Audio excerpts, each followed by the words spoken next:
you spend enough time around Orange County Soccer Club, probably at some time you've heard the County Line Coalition saying we'll be top of the league again. And while, yes, we are in 7th place, it does start to feel like that might just come true. Good evening and welcome.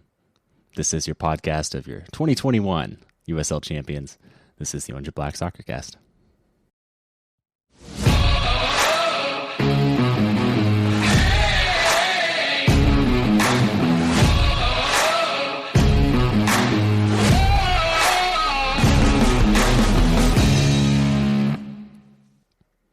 Yes, I'm not Ray. You probably heard from my booming NPR voice or lack of hat. Same inability to grow a beard. Glasses. Who knows what the difference was? He's taken a bit of time away from the show. He's probably deserved a vacation at this point because it's just been years and years and years of him mispronouncing things and making fun of Larry. So, it's yours truly, the main man. Number 2, I suppose. But no one wants to actually listen to me speak, so let's meet tonight's guests, contributors, longtime hosts. Brad, how you doing, bud? Welcome to the show. Normally I'd say after a Wednesday game, I forgot, and after some of the results we had earlier on in the season that were worth forgetting, it feels nice that I can actually remember the game and all 4 goals and vividly rewatched it multiple times, especially that Zubac goal, which was a piece of art. So I'm excited to talk about it tonight. Yeah, massive congratulations to the new father himself. And let's be honest, his wife, because she was probably the one doing the real work there. He just had to put the ball in the back of the net. That's actually not a euphemism. Hey, DK, welcome to the Orange and Black Soccer Cast. Please pull me out of this hole that I've dug myself. Well, you're talking about Zubac, and as the joke goes of the CLC, I pretty much signed him. So I took credit for all of his goals, obviously. So I was very happy to see him get a goal and an assist this last weekend. But not only that, but it's 3 games in a row that we have won across all competitions. And the last 2 league games at home have both had 4 goals from Orange County. So I'm stoked, really on a high of what they can potentially keep doing with this momentum. As Brad said, kind of unforgettable, beating Phoenix 4-1 at home. So I suppose I did bury the lead, so my apologies to everybody. We're a little past the halfway point now. Yes, we are in 7th place, I believe. 7 wins, 2 draws, 7 losses. But we've got a positive goal difference. So real quick, Brad, where is Orange County going to finish at the end of 2025? Oh, regular season. Great question. Regular season, Western Conference only, correct? Yes. I will be a little, if recent games are an indicator or anything, we could finish in first. Realistically, I think there probably is some regression back to earlier form, but I think it's safe to say top 3, playing for home games still. DK, you famously signed Ethan Zubac, as you mentioned earlier. You take credit for all of his goals. Do you also take credit for his misses is the question I want the answer to. And where's Orange County going to finish, of course? Yeah, I do take credit for those. That's how this whole thing started is, I was a proponent, supporting Zubac at beginning of last season, and, he missed and people kept blaming me for it because I was his supporter. So yeah, I take credit for both. As far as where they're going to finish, I think, if the last, 2 months, really, month and a half at least, of playing has any indication, I think we're going to finish 3rd. Is going to be my guess. And I've had some worries, but the past 3 games, it seems like they're really finding their stride, and I want to be hopeful that they're going to continue that stride. The press is alive and well. So let's jump into this match. 4-1 home victory for Orange County. Of course, celebrating Pride Night. I believe there was yoga on the pitch beforehand. I think there was also some painting action. Someone please correct me if I'm wrong there. And yeah, Ethan Zubac, Ryan Dogman, Bryce Jameson, and Pedro Guimaraes all making the score sheet. It was a pretty great team performance, I want to say, for those of you watching along. I mean, we're about to watch Ethan Zubac just curl one into the top corner, and I mean, this is maybe one of my favorite celebrations because he just kind of looked like, yeah, I mean, whatever, man, I could do that. And then I get to see DK looking real happy afterwards in my favorite flat cap. So wonderful. DK, because you signed him and you've certainly, as his agent or something, you've seen all of his goals. Where does this rank in terms of cleanest finishes?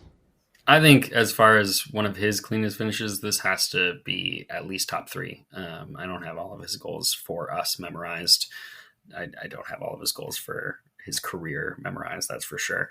But for us, I would say this is definitely top three. And I think this was a fantastic game. I think he's had a fantastic few games for us, not just for getting goals, but also he's done really well in drawing, the defense, pulling them more back, which is allowing, something that we haven't seen this team do in a while, but is have a really high press and attack the defense, which is just exciting to see and has worked out the past few games. So I really like to see that. I think Zubak is a big piece of that whole strategy and tactic. And then also he had a great assist, where really the second goal, which I'm sure we'll see in a little bit now, it kind of looked very similar to what the first goal was, but rather than him cutting back into the middle and taking the shot himself, he took the ball to the end line, passed it back to Dogman, who was able to make the finish. And that's exactly what you want to see. That's what we've been seeing from this team in the past few games, is like a complete team performance, unselfishness. And it's great, and love to see that performance from Zubak. As an English major, I expected more from you. Wouldn't it be selflessness? Yeah, Okay. Yes, I know. I'm sorry. I'll blame it on the beer. It's good. Ray's not here, but his spirit while on vacation is still alive and well on the show. Yeah. So, Brad, it's been a while. Doesn't have to be Zubak's finish. Would you please tell us your favorite goal of last Wednesday night? I started off the show saying that was like the one I vividly remembered. It was just nice seeing him as a player just kind of make his own space, a la Milan Alofsky there, doing the whole, turnaround and find the open shot and just kind of send it in there. But close second has to be Jameson's shot there. The kid is just showing how composed he is and why a team like Colorado Springs is taking a chance with him, signing us and then loaning him back for the season. Lucky us. Oh man, yeah. Bryce looks like he's running into form. I believe it was the recap post Oakland match, which was very hopeful and optimistic that he was, he found the back of the net and things were going to turn around for him, and it seems like it has. It's been a slow start for him, perhaps an Ethan Zubak in 2024, but everything's coming apart. Producer Andy would probably want me to correct you and say, hey, it's actually the Rapids and not Colorado Springs.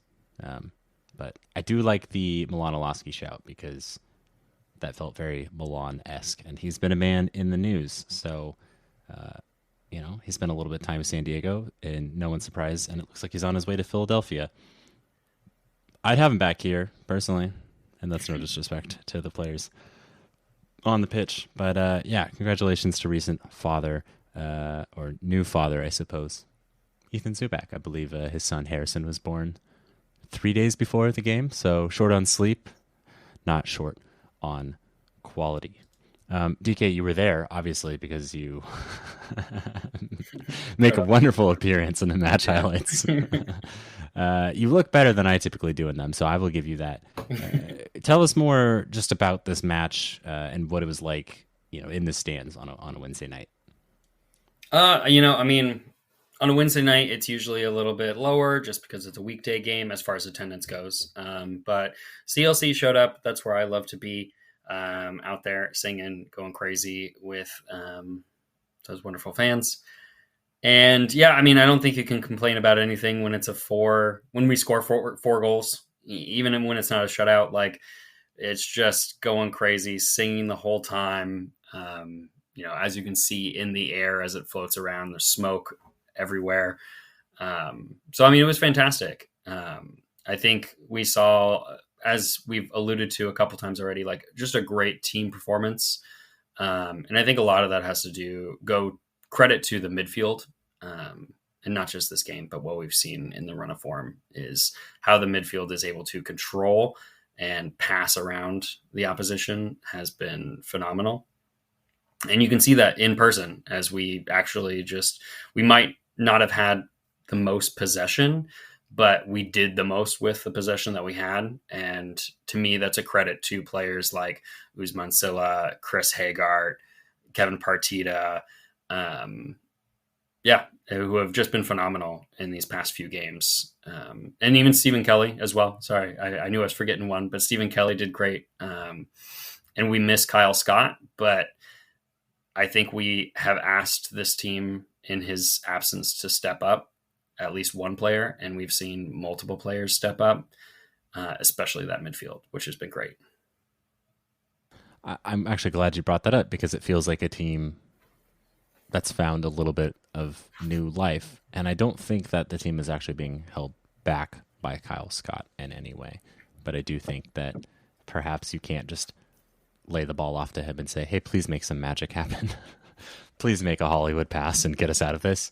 Now we're seeing a much better team, albeit, we did concede a goal, and, it's the same old goal, which is a cross kind of towards the far post.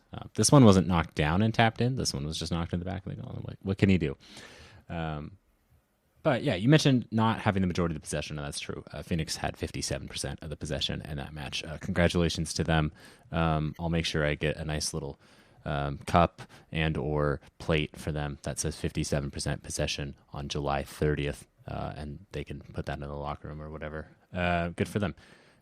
Orange County, 43% possession, of course, 8 shots on target. There have been multiple points this season where it never felt like we would get a shot on target. Brad, you watch from afar most of the time, so I think it's almost easier for you to see how this team has changed because you have more of an overview thanks to watching on stream.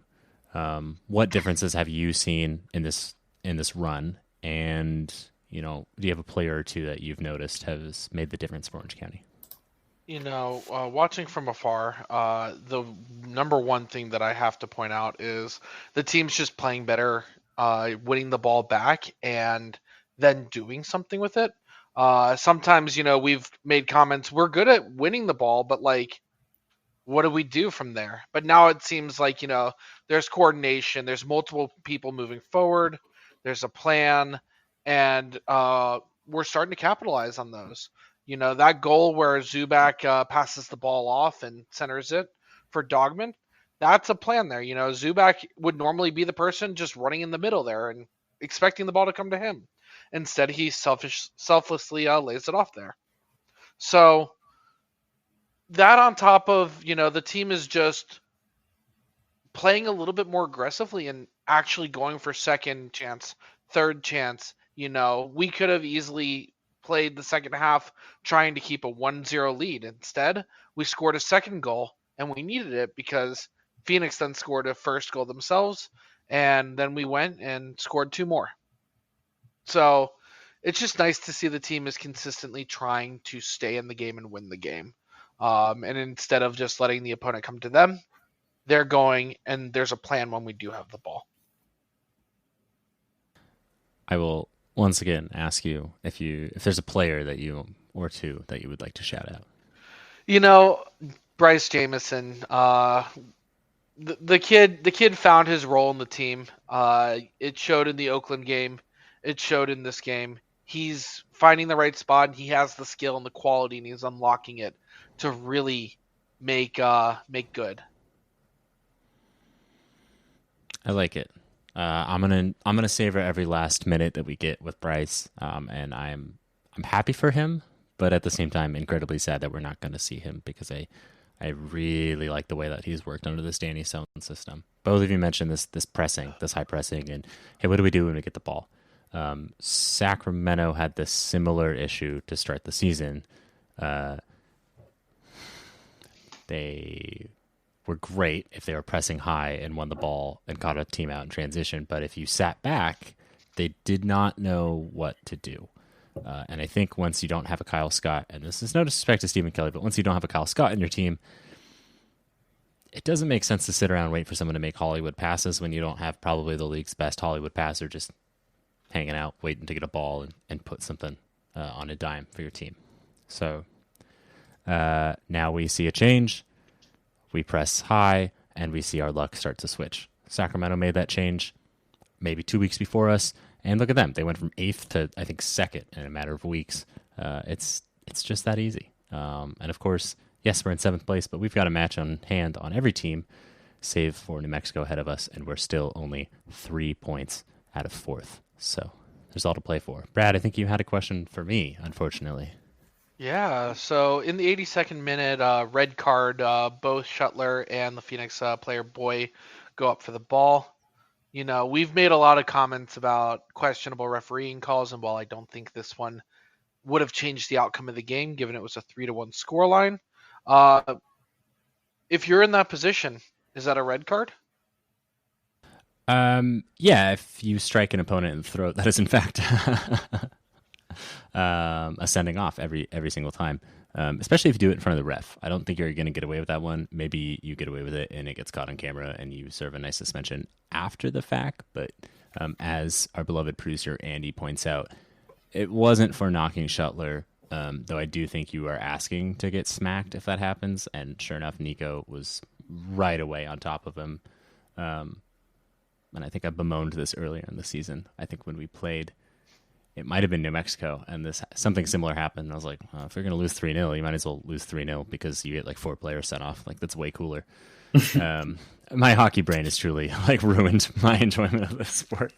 But that fight was there, and I think maybe that was the missing piece for Orange County. And yeah, it was a red card because seriously, you can't hit dudes above the neck, shoulder, and expect to get away with that.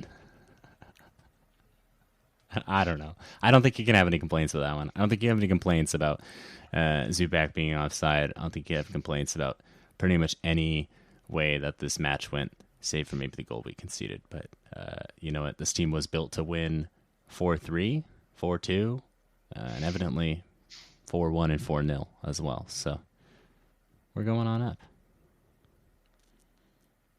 Oh, love this. Maddie King says, haven't had a thrill like that since high school. And see, this is why we like a little bit of a fracas after some physical play. It gets the fans going. It's a little more exciting, a little more engaged, and honestly, it just gives, when you're a Nico and Alcazar, not that you need to prove that you're willing to fight for your teammates, but it's good that you get in there and you let your opinion be known. Yeah, I think really the only maybe frustration that Phoenix could have in that moment is that none of our guys were given yellow cards for kind of inciting the scuffle, right? And I think that a yellow card was maybe deserved to Nico or to Tom. But again, that's just a yellow card for what they did in comparison to the red card, because you can't hit somebody's neck. We saw, one of our players, McNulty a couple of years ago, get sent off for, he got hit and he went for the neck and he got a red card. We weren't happy about it, but that's what happens.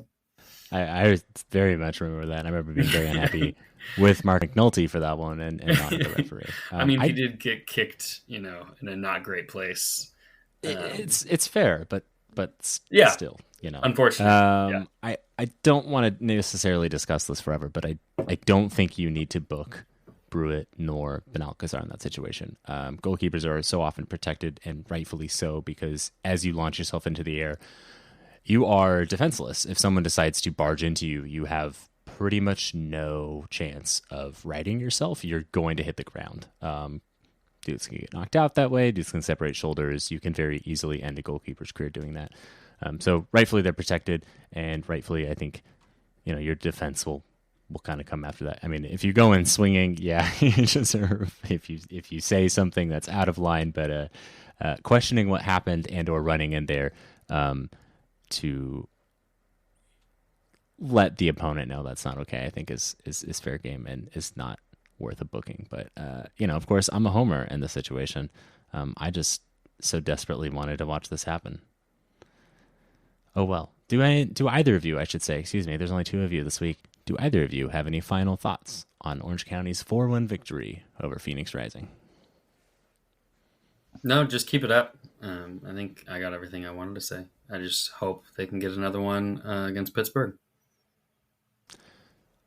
Well, Brad, I'm assuming you didn't have anything to say, but I think he DK, segued perfectly. I know, I was going to say that was ruined perfect. it. So thank you. Hey, it's Bob I got you guys. Lilyball, everybody. Pittsburgh currently sitting 5th in the league, 26 points from 18 matches played.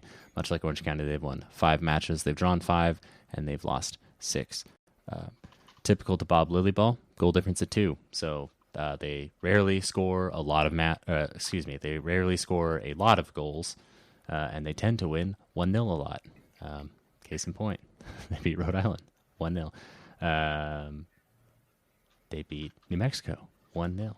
Somehow they managed to score 2 goals against Loudoun. They also conceded 2 goals against Loudoun, and then a classic 0-0 draw. So it's been a mixed bag, I think. Lilyball is something of a joke at this point in the league, but it is, of course, effective once you get to the playoffs. Perhaps famously, I think Pittsburgh's last journey out here featured a Bob Lilly team meeting at full time on the field for quite some time, which was a wonderful sight. I certainly know our producer enjoyed it. But as neither of you, I think, ever watched the Eastern Conference, please give me your hottest takes and your least knowledgeable guesses as to what's going to happen. Brad, why don't you start us off with this, please, as the furthest east of all three of us? Yeah, something. Riverhounds. Oh boy, you covered it pretty well. They don't concede a lot. They don't score a lot. It leads to a lot of draws, which, if you look at their match history, has a lot of draws. However, with that said, you still got some quality players that are just mainstays in the USL. You got Augie Williams up top. You have Mr. You know what? Dick. It's the only time I get to say it on the show. You have Mr. Dick in goal. I love that I get a giggle out of DK on that. But you got a lot of younger players, too, on this team. So they're playing reasonable. They're middle of the table in the East. I believe near even points to us in the West. However, the East table is just an absolute cluster, more so than ours.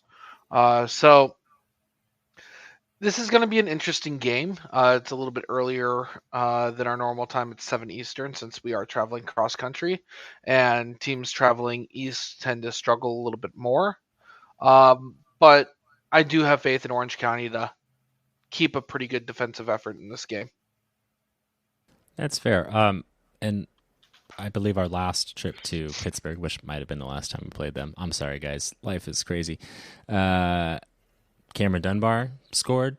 I think we won 2-1 very early on in 2024. I believe it was actually the second match of 2024, now that I think about it. And everything felt just peachy.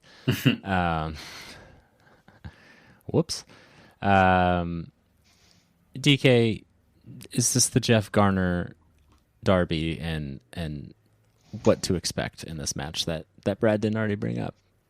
I mean, he named Augie Williams, and I would be amazed, and Eric Dick, and I would be amazed if anybody else could name a single player on this team, because truly, it's Bob Lilyball, and it's the Riverhounds. Like, they're going to find 25 random dudes. Sorry, they're going to find 23 random dudes, and somehow make it into the postseason every single year. And you're going to go, how?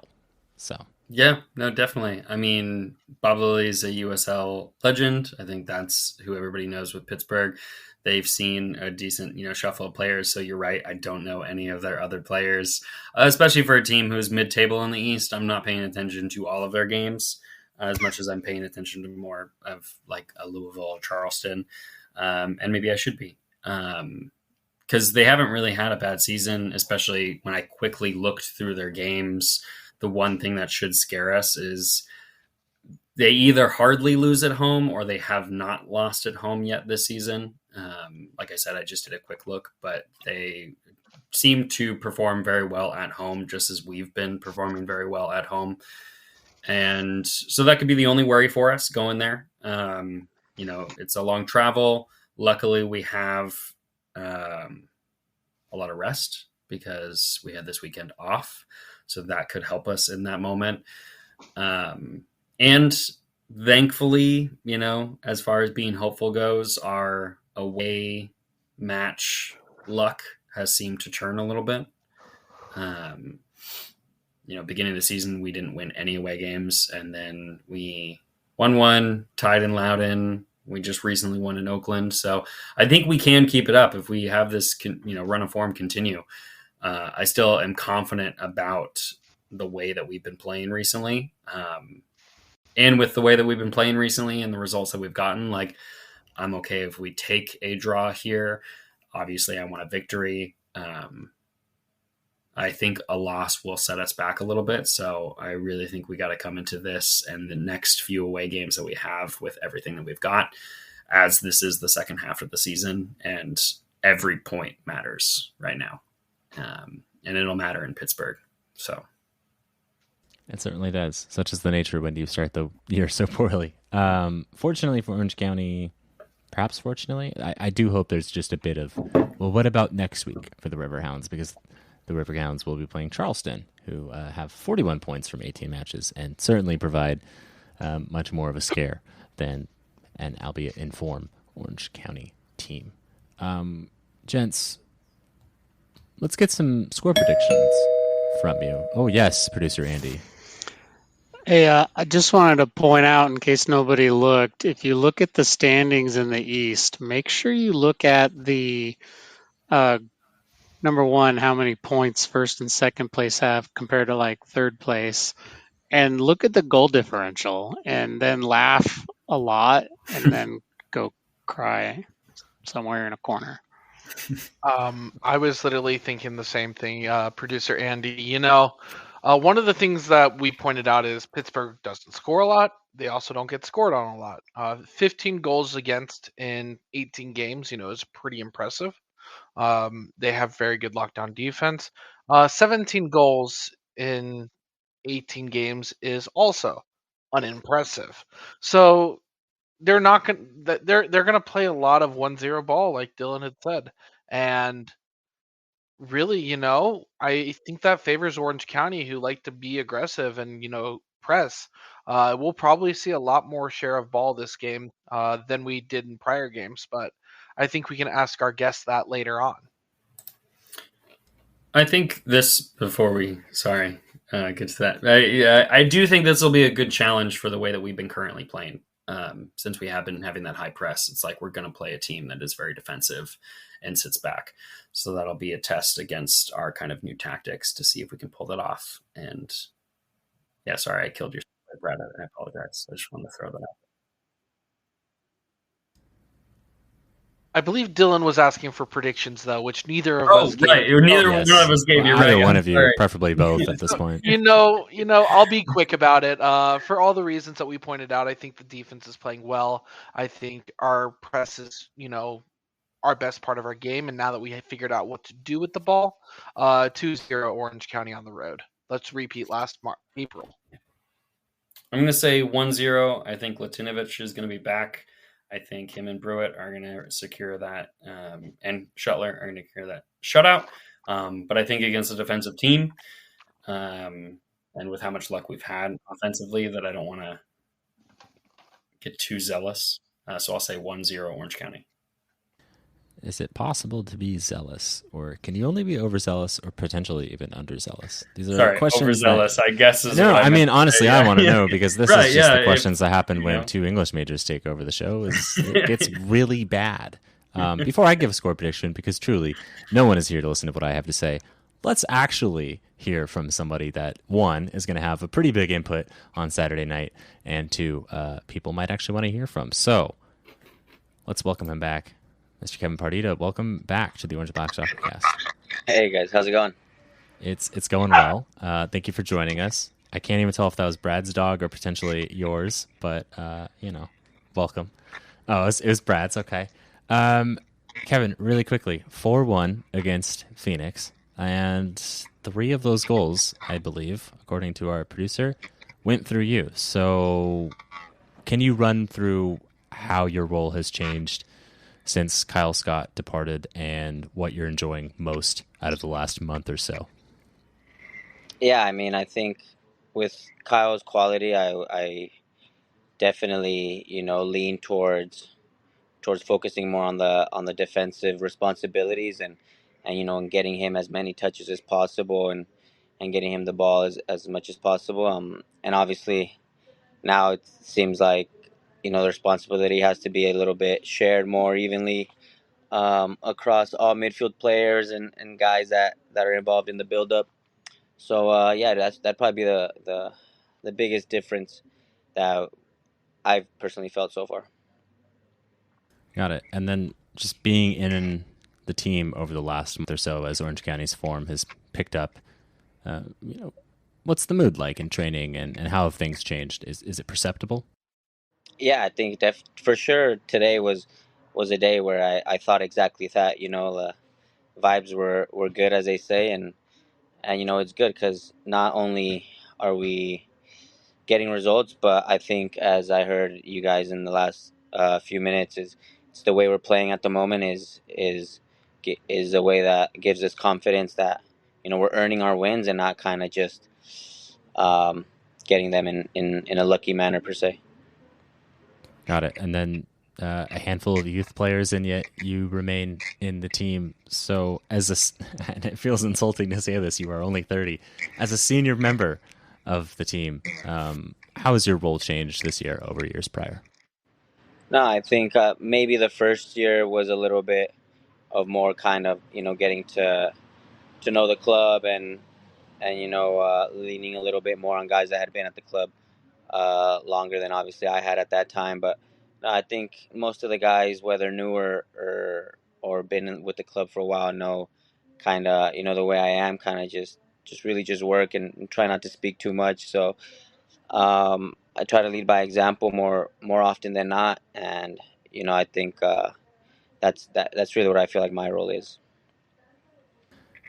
Got it.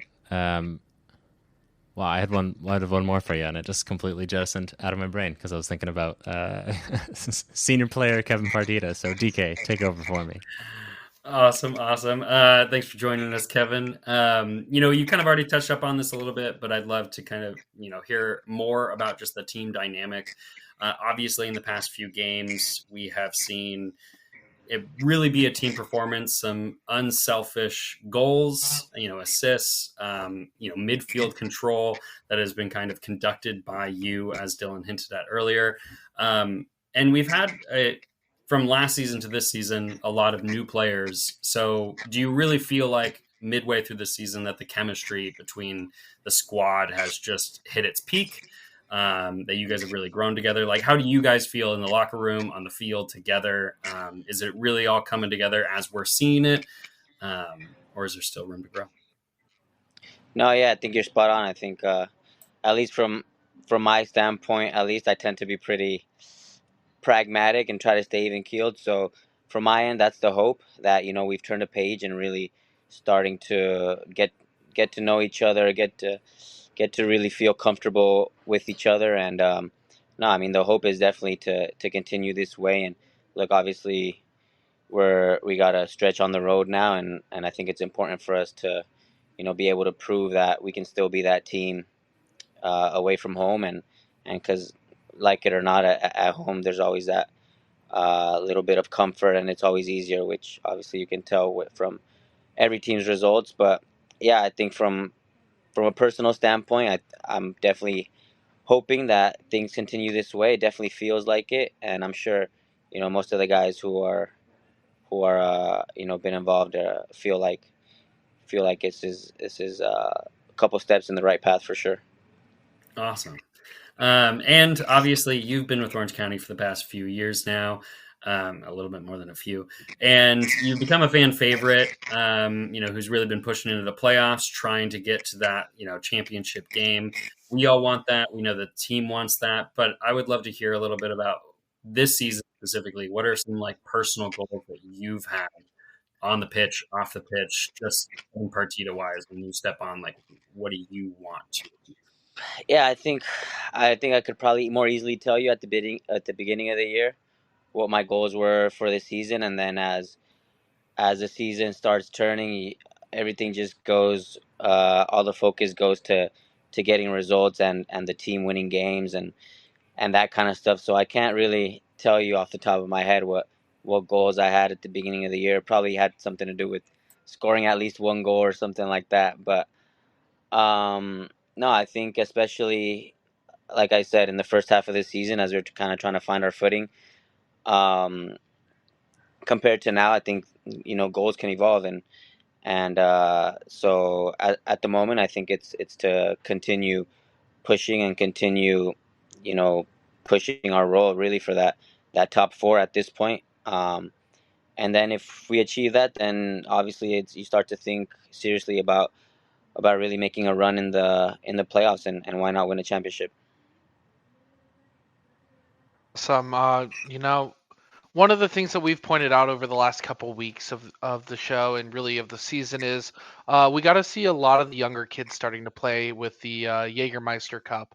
Last two games with Orange County essentially being eliminated were very heavy on younger squad members. Um, as one of those mentor figures, older members, who are some of those players that we should be keeping an eye out for that quote unquote next wave, and players that you have good recommendations on? No, I think luckily the fans have gotten to see them firsthand in the last, as you mentioned, in the last two games. So I think they've done well to show what each one of them brings. I think Gavin's game specifically was even for me a little bit surprising to see in how many tackles he won. I knew he had quality, but I didn't necessarily categorize his game as someone who is a really hard nosed midfielder. So I think from that standpoint, I really enjoyed watching that, and feel like he's gonna keep me on my toes a little bit after seeing that. But and then the rest of the guys, I mean, they all have their different qualities. Obviously, Pedro's gotten a couple goals now, and really all those guys are luckily they got to show what they can bring to the team, and I think they can show that they can be involved a lot more, and we can lean on them to be a part of the team. You know, towards the second half of this league season. Awesome. So my next question, one of those things going back all the way to your Reno days is you've always been a very scrappy player, earning a lot of yellow cards. And I was looking at the stats, and you got 3 this season for USL Championship, which I thought seems low. Is there any changes that you've made and can really give us insight on for those players looking to play like you? Um, how you stay the same, defensive heavy player and kind of cut back on the bookings? Uh, uh, I'd probably have to admit that a lot of those had to do with yelling at the officials. So I've tried to tone that down a little bit and have a more different type of relationship with them, and kind of especially with a couple different players in the team who might have that kind of same edge when it comes to talking to them. I try to come at them in a more calm tone, and I think especially if there's some that I recognize, I'm kind of letting them know that I'm coming at everybody a little bit more calm nowadays. So um, seems like it's been working so far, and yeah, hopefully we can avoid a suspension this year. Well, since Brad's pulled a Brad and he's muted himself, I'll just say something like awesome. And Kevin, we're Yeah, pulling for you yeah, to yeah. not serve as a suspension. I actually was not going to say awesome for once in my life, but the team posted today uh, something about a today's W team, and it's a photo of you, Shuttler, Vuk, and a couple of the other guys per Chris Hagart's request. What is this about? Is this like on field? Like, what competition did you guys win to get a little school photo on the page? Yeah, it's just a day where we got to play a little small sided tournament, and we ended up at the top of the table when the session ended, and so yeah, some guys are really keen on getting a picture as often as possible. As you can see it, I don't think I looked as excited to get a picture as everybody else. I was, practice is over. Okay, let's move on. I'm right there with you, Kevin. So I absolutely understand. Okay, we've got a couple fan questions. So really quickly, um, your energy level is fantastic. How is the squad feeling with regard to injuries and shape? And is this recent streak of success also health related? I think it very well could be. Obviously, we've still had a couple guys miss some time that, especially, I mean, really at times when, I mean, I guess it's never a good time for an injury, but it definitely feels like we could have used those guys at certain moments of the first half of the season. I think this is one of the most hardworking squads I've been a part of, not just here, but everywhere really, and the club have put together a really good staff this year, from the medical department to the sports performance side, and with that commitment from the players that have all really bought in, I think it's definitely making a difference, especially again, as I keep mentioning, as we move into the second half of the season and really start to see maybe the fruits of our labor as far as that end goes, with all of the gym work and consistency that the guys are really putting in. Got it. And another fan question or questions. Are you team green or team red salsa on your tacos? Ooh, that's a great question.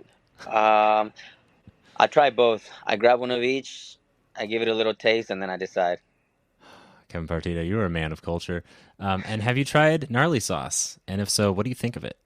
I haven't, but not because I don't want to. I've seen it, on the team page, and I've been interested on what that's about. So maybe after they see this, I'll get to do a tasting of one of those. Okay, okay. One Spicy, for no? me. Someone, Yeah, I mean, are we one of the looking at like commentators a or something was. yeah? Are we looking at a Kevin Partida Hot Ones episode? Is that what's happening here?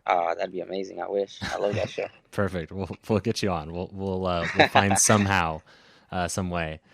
Kevin, a few more rapid fire questions before we send you on your way. I asked both Brad and DK earlier, where is Orange County going to finish the 2025 season? In what place? I definitely put it in the top four.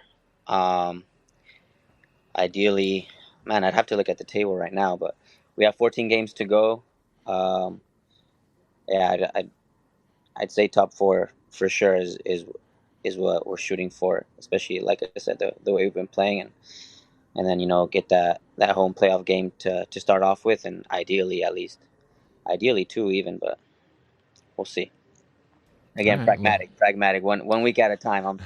You're making me look too far ahead in the future. I'm thinking about Pittsburgh right now.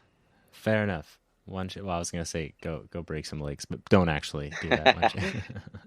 Just make it through those 90 minutes. Who has the worst taste in music on the team right now?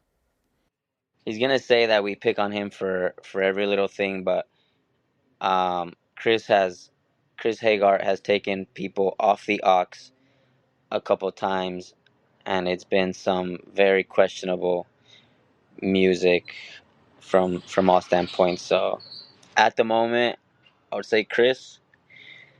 There's some guys that I wouldn't really know what they listen to because they're not brave enough to get on the aux, but yeah, Chris needs some help. That's fair. How would you compare him to Seth Kasipli of years prior? I know you spent Yeah, a lot of time together, so yeah. I think I mentioned Seth once even on the about for that answer, but I think Seth at least just kind of was wide ranging, just put out there maybe what he thought people wanted to listen to, but Chris has like very specific taste in music, and so like it's all kind of bad, if that makes sense. Like he knows I exactly what he wants to listen to, and it's rarely good. I really hope he's listening, watching. I Oh, hope. he's for sure gonna see this. Well, smack around in training or something. Maybe don't make sure those photos don't end up on Twitter. Who has the best taste in music? Conversely, you're allowed to say yourself as well. Uh, my range is pretty narrow. I'll say again, the guys you only really get to see the guys who really jump on the speaker most of the time. But Tom Brewitt plays a lot of music, and a lot of the time it's not something to complain about. So it's pretty good. It's loyalty to the captain. I like it. Who's Yeah. the hardest or who's the best player that you've played against? Ooh, this all time this year. We'll say all time. I'll say Diego Rossi probably. My rookie year had to play left back. So yeah, I think that was actually my first game. Maybe. Yeah, it was not fun. And you've made it this far, so Yeah. probably didn't go as bad as you anticipated. bad. Conversely, who's the best player that you've played with all time? It'd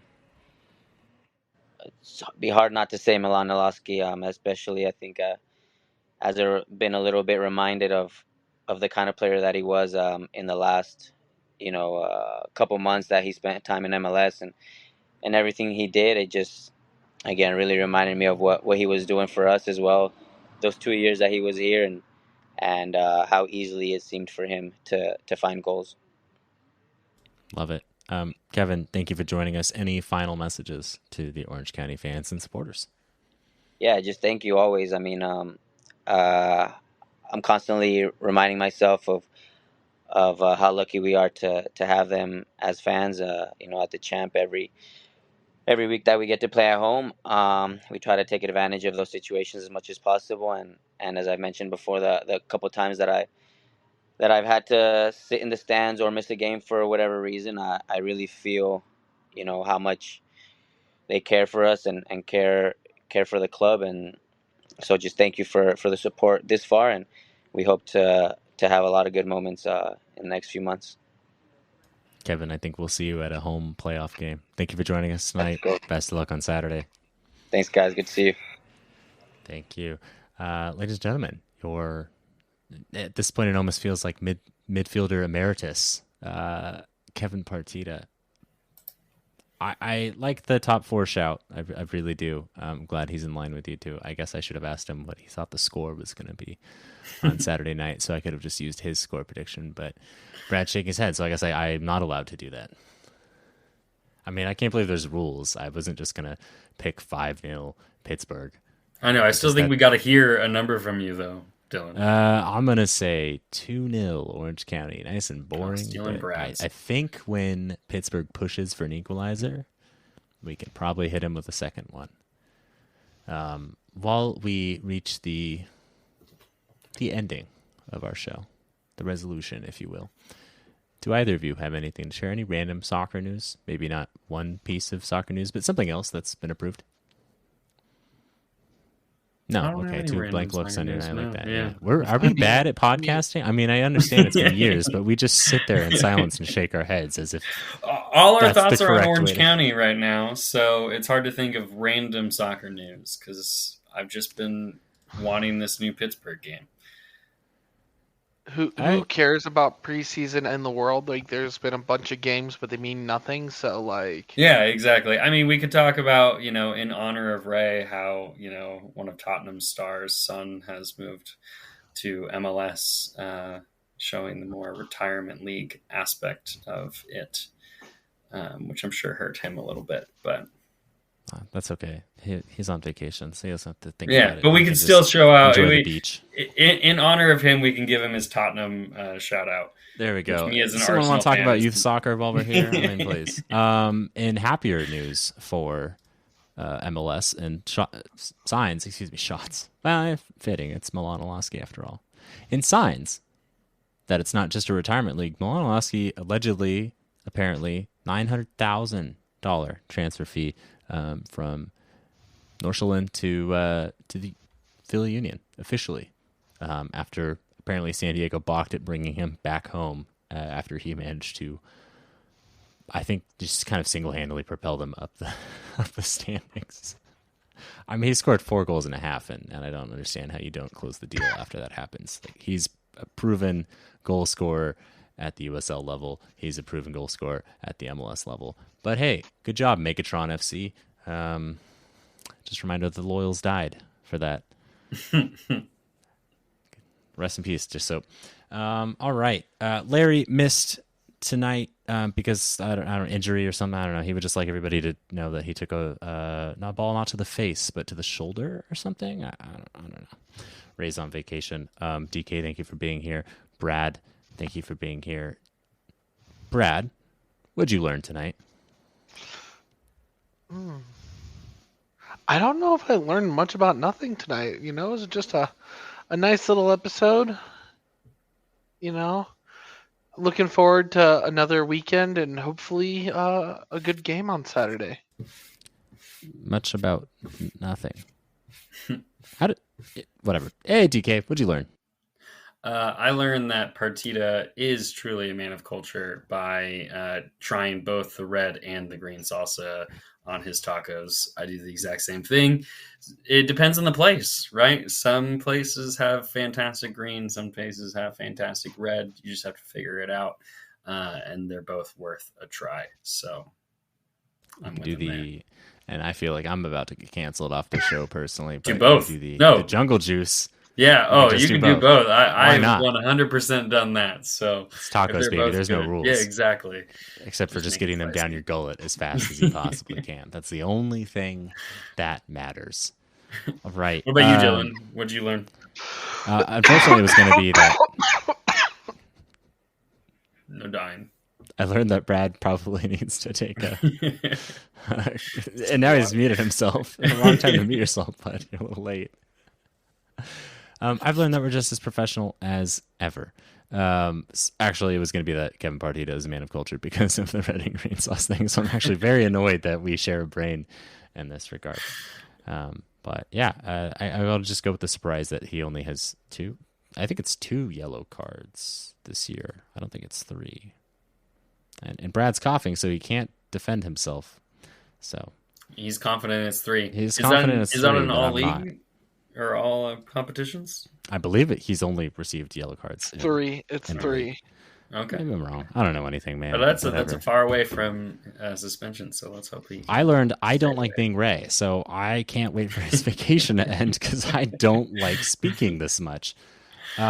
This feels like long overdue, but to everybody who listened. Oh, actually, one final thing. I feel like maybe this doesn't need to be said, but hey, if you are maybe new to the show and you haven't been around for 5 years, we're not media experts. We certainly try. We're pretty good at writing. We're pretty good at social media. Sometimes we make mistakes. Hey, we're doing our best. Sometimes we make mistakes. Give us a little bit of grace. I promise we're not actually trying to antagonize you. And if you're confused about the way that we feel on the show, it's not a show that's down with hate. I'll put that probably that way to be as open-ended as possible. So give us a little bit of grace. We'll afford you plenty in return. And thank you for being here, as always, to you two, to producer Andy, to everybody who listened live, and if you find yourself listening after the fact, to you as well. I wish you a peaceful, wonderful week. May Orange County get 3 points on Saturday night. For, the last person here, producer Andy, this has been the Orange Black Soccer Cast. We are out.